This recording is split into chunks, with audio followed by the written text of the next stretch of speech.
Эркин Маратович, уруксат этсеңиздер бир эки маселени убакыт менен пайдаланып айтып коеюнчу. Кайназаров 100-тө, бул 1-май районунда наркология ооруканасынын имараты бар. Билесиздер да? Чоң территорияда жайгашкан, анал деген Совет Союзунан бери урап келе жатат. Анан ал жерде мен бул маселени эмне көтөрүлүп атам, мага Кызыл Аскер, Достук, Балбан Таймаш, Касым, Керемет, Маданият, Аскаташ 110-кварталда жайгашкан бул 8 чоң конуш болот экен. 15 МТУга тиешеси бар. Анан ушул 35 миң адам тейлегенге ыңгайлуу болмок деп, ушул жерге бир ремонтун жасап беришпейби өкмөт деп кайрылып атат элдерчи. Кандай дейсиздер? Негизи Эльвира Жалабековна, бул маселени мындай бир системдүү түрдө чечейин деген пландар бар. Бизде республика боюнча жаңылатуу программа долбоорун даярдап атабыз азыр. Баягы баштапкы медициналык уюмдардан баштап, ПМСП, ЦСМ, ГСВлардан баштап, ошолорго приоритет көрсөтүп, алыскы региондордон баштап 5 жылга план түзүп, инфраструктураны жаңылатуу керек.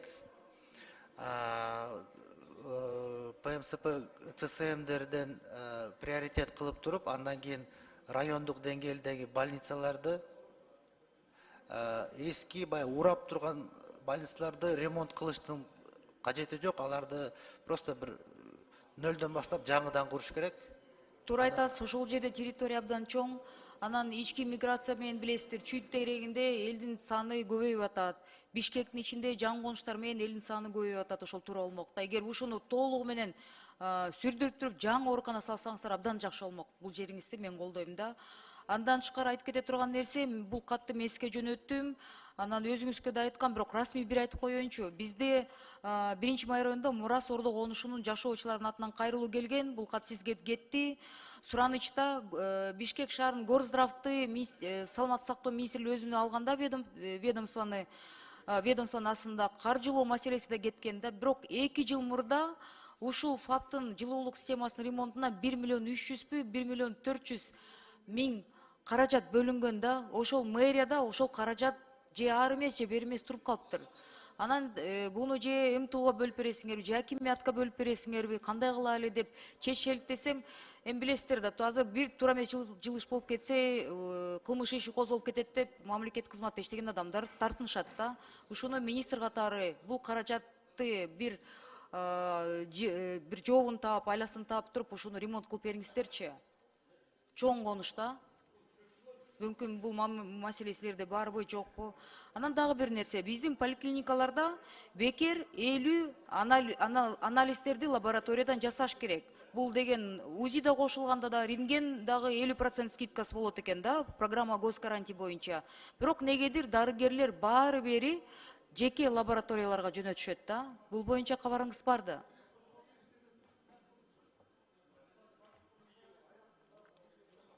Мындайда шарттарын айтып берейин, сиз анан кийин тагыраак маалымат тактап анан мүмкүн байланышасыз да.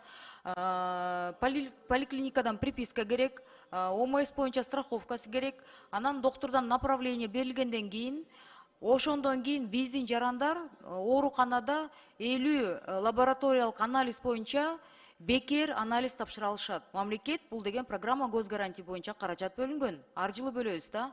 Анан УЗИ боюнча, анан рентген боюнча дагы 50% скидкасы бар.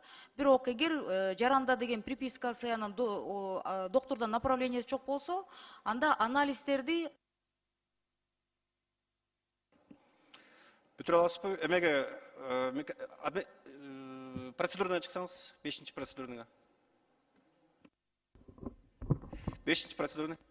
Рахмат. Анан эгер деген жаранда деген припискасы жок болсо, доктордон направлениясы жок болсо, ал анализдерди жанакы антимонопольный службанын прескуранты боюнча төлөйт да. Ошондо анализдер деген 30 сомдон 300 сом эмес, 30 сомдон 700 сомго чейин да. Буну деген ички саламаттык сактоо системасында бул чоң коррупция. Сөздүн ачыгы. Буну мен канча жылдан бери айтып келе жаттам, анан докторлор буну жакшы билишет. Бирок деген жеке лаборатория менен өзгөчө бир мындай байланыштары бар болгон адамдар, докторлор, колу таза эмес кээ бир докторлор ошолорго жөнөтүп жатышат. жарандардын эми колунан келген адамдар мүмкүн аларга кыйын эмес, колунда бар адамдарга, колунда жок адамдарга, өзгөчө биздин пенсионерлерге ушул боюнча маалымат тараттырып, анан оорукананын жетекчилерине да айткыла болчу, буну катуу көзөмөлгө албасаңыздар болбой калды. Бул чоң коррупция болуп баратат. Рахмат.